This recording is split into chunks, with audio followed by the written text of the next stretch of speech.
Anda menyaksikan Long Shoot Football News, di mana kita akan memberitakan hasil pertandingan dan berbagai informasi sepak bola, mulai dari hasil jeda internasional kualifikasi Piala Dunia ronde keempat dan preview pertandingan big match Liga Inggris antara Liverpool dan Manchester United.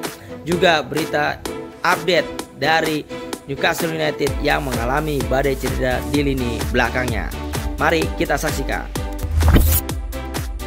Di segmen ini kita akan bahas preview beberapa pertandingan jelang pekan keempat Liga Inggris. Kita mulai dari pertandingan big match antara Liverpool dan Manchester United. Liverpool akan menjamu Manchester United di Anfield. Liverpool sendiri kondisinya setengah dalam kekalahan beruntun dan berusaha untuk bangkit untuk tetap menjaga ketatnya persaingan di papan atas klasmen Liga Inggris. Sedangkan Manchester United berusaha untuk tetap konsisten di jalur kemenangan setelah partai terakhir dia menangkan melawan Sunderland. Dan siapakah yang akan memenangkan dalam pertandingan tersebut, ya?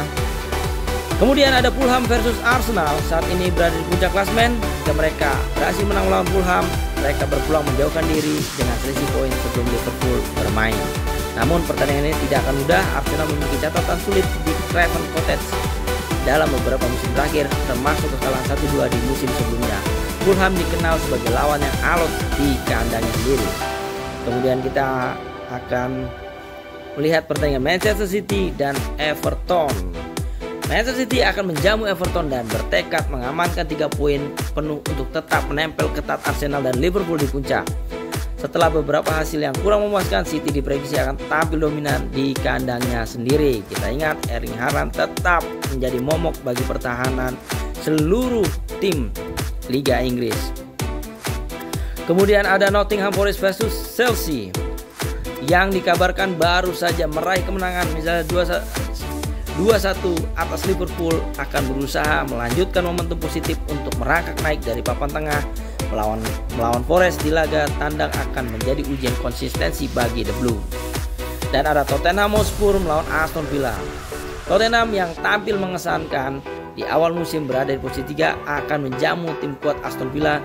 Laga ini penting bagi Spurs untuk mempertahankan posisi mereka di zona Liga Champions. Demikian preview beberapa pertandingan jelang laga pekan keempat Liga Inggris. Segmen khusus Newcastle United yang akan kita update beberapa berita atau informasi terkait dengan krisis yang melanda lini pertahanan Newcastle. Pertama, Tino Livramento absen jangka panjang. Kabar buruk menimpa sektor bek sayap. Bek kanan muda Tino Livramento dipastikan harus menepi selama kurang lebih 8 pekan karena cedera ligamen lutut yang ia alami. Meskipun cederanya tidak separah kekhawatiran awal, Eddie Howe harus kehilangan salah satu pemain penting hingga akhir tahun. Yoane Wissa tunda debut. Rekrutan anyar Newcastle, striker Yoane Wissa terpaksa menunda debutnya. Dia dikabarkan mengalami cedera lutut saat membela timnas Kongo di jeda internasional.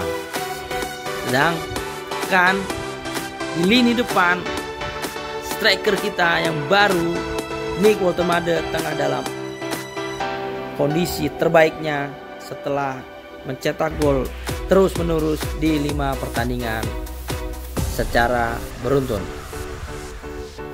Lalu ada perkembangan kontrak dan transfer. Kita dengar kontrak baru Fabian Schär. Newcastle United dilaporkan sedang menyiapkan kontrak baru untuk bek veteran asal Swiss.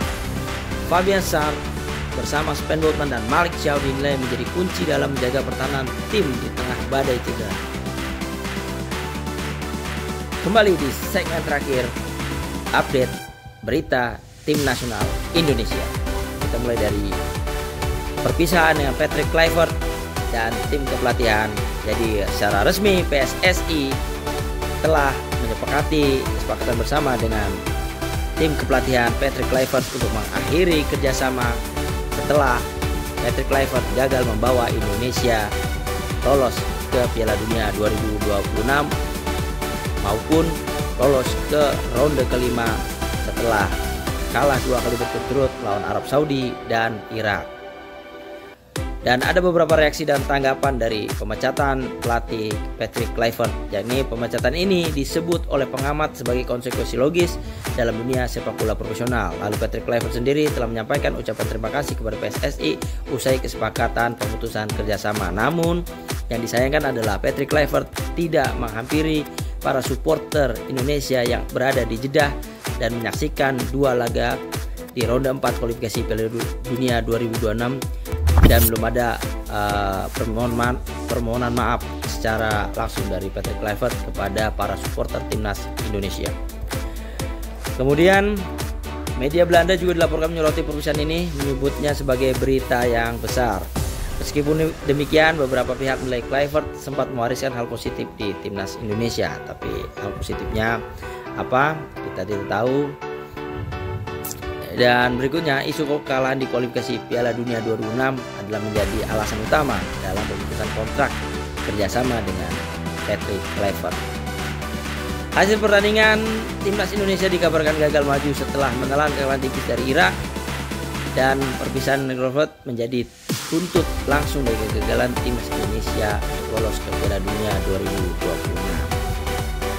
Lalu muncullah spekulasi pelatih baru dan isu lain. Nama pengganti ini banyak yang mencuat setelah pemecatan Patrick Kluivert. Nama pelatih termasuk Sintayong kembali mencuat sebagai kandidat potensial untuk mengisi kursi panas pelatih tim nasional. Dan beberapa daftar kandidat juga ada nama Giovanni Van Bronckhorst, juga beberapa nama lain diisukan akan menjadi pengganti Patrick Kluivert menjadi pelatih timnas Indonesia. Demikian laporan dari update berita timnas dari Longshoot Football News.